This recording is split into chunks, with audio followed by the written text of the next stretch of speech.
एक असं म्हटलं जातं आता महायुतीचं जसं महाविकास आघाडीचं आहे, पराभवाचं चिंतन होते, त्यात पराभवाचं काँग्रेसमध्ये हा काय आहे, नाना पटोले यांच्यावर खापर फोडलं जात आहे. स्वतः त्यांच्या प्रवक्त्यांच्या माध्यमातून ही भूमिका व्यक्त झालेली की पराभवाची जबाबदारी किंवा कारण नाना पटोले हे आहेत. एका व्यक्तीवरती पराभवाचा खापर फोडता येत नाही. आम्ही महाविकास आघाडी म्हणून लढलो. शरद पवार यांच्यासारखा नेता ज्याच्यामागे महाराष्ट्र उभा आहे असं चित्र दिसलं, त्यांनाही अपयश आलं. अपयशाची कारणं शोधली पाहिजेत. ती कारणं EVM मशीनमध्ये आहेत, यंत्रणेच्या गैरवापरामध्ये आहेत, घटनाबाह्य कृत्यामध्ये आहेत, की DY चंद्रचूड यांनी न घेतलेल्या निर्णयामध्ये आहे. मुख्य कारणं ही आहेत. त्यातलं मुख्य कारण कोणतंही शोधावं लागेल.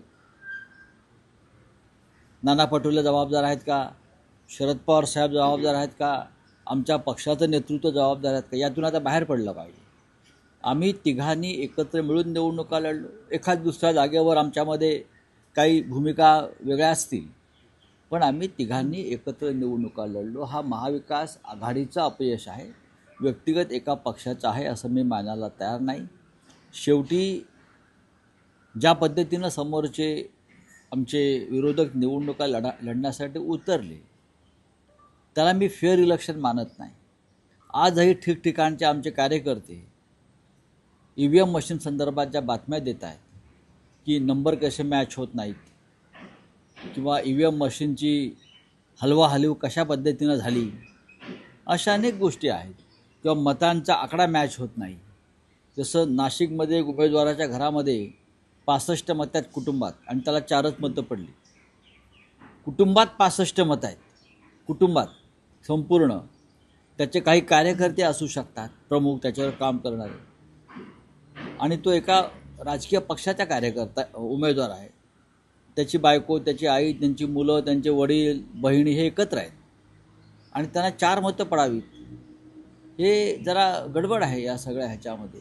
डोंबिवलीमधल्या आमच्या लोकांना लक्षात आलं की EVM मशीनचे नंबर मॅच होत नाही, आणि त्याच्यावरती आक्षेप घेतल्यावरती तो आक्षेप मानायला निवडणूक आयोगाचे लोक तयार नाहीत.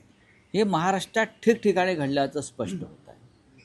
ठाण्यातून EVM मशीन 2 दिवस आधी मतदान झाल्यावर किंवा आधी संभाजीनगरला नेल्या टेम्पोतून असं समोर आलं, आणि परत त्या तिथे काहीतरी फिडिंग करून परत ठाण्यामध्ये आणल्या गेल्या, आणि त्यातून तर अनेक ठिकाणी त्या मशीन्स डिस्ट्रीब्यूट झाल्या. अशा प्रकारच्या बातम्या आता समोर आलेल्या आहेत, आणि पुराव्यासह समोर आलेल्या आहेत. चांदिवलीमध्ये सुद्धा अशा प्रकारच्या काही घटना घडल्या. नाही ते दिलीप लांडेंनी असं कोणतं कर्तृत्व गाजवलं की त्याला जवळजवळ 1,40,000 मतं पडावीत? मला सांगा ना तुम्ही, असं काय महान क्रांतिकारक कार्य या लोकांनी केलं की त्यांना 1.5 लाख मतं पडावीत? हां, अजित पवारांचे लोक असतील. काल पक्षात गेलेले लोक आमदार झाले आमच्याकडले, शिवसेनेतले 2 जिल्हा प्रमुख आमचे पुणे जिल्ह्यामध्ये. आज पक्ष सोडला, उद्या तिकीट घेतलं, आणि 4थ्या दिवशी आमदार झाले. असं कोणतं महान कार्य घडलं? काय आहे असं की 1.5-2 लाख मताधिक्य यांना मिळावं? ह्याच्यामुळे संशयाला जागा आहे. आणि प्रथमच मला आश्चर्य वाटतं की पवार साहेबांनी आतापर्यंत कधी अशा प्रकारचा संशय व्यक्त केला नव्हता मशीनच्या बाबतीत. काल त्यांनाही असं वाटलं की काहीतरी गडबड आहे. नाही, पण त्यांनी तक्रारी आल्या आहेत. कारण तुम्ही जे नावं घेता, डोंबिवली, चांदिवली, दहिसरमध्ये सुद्धा मनसेच्या उमेदवारांनी केलं. धुळे ग्रामीण आहेत ना, एकाची संस्था होती, त्याच्या कार्यकर्त्यांनी मतं दिली असं म्हणायचे 0 मतं मिळाली. 0 मतं तक्रारी आहेत. जवळजवळ आमच्याकडे आता 450 तक्रारी जमा झालेल्या आहेत EVMच्या संदर्भात, आणि आम्ही त्या वेळेला आक्षेप घेऊन सुद्धा त्याची दखल घेतली गेली नाही.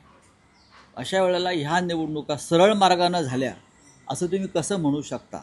म्हणून माझी परत मागणी आहे, हा निकाल तसाच ठेवा, आणि पुन्हा ही निवडणूक बॅलेट पेपरवरती घ्या, आणि मग निकाल पहा काय लागतो.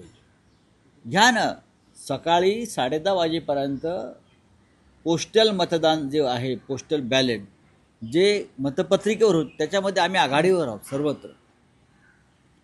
मतपत्रिकेवर जे मतदान मोजलं गेलं सकाळी, त्याच्यामध्ये महाविकास आघाडी ही आघाडीवर आहे, तो कल आहे, तो ट्रेंड आहे त्या त्या भागातला, आणि तासाभरामध्ये आम्हाला जागाच मिळत नाहीत.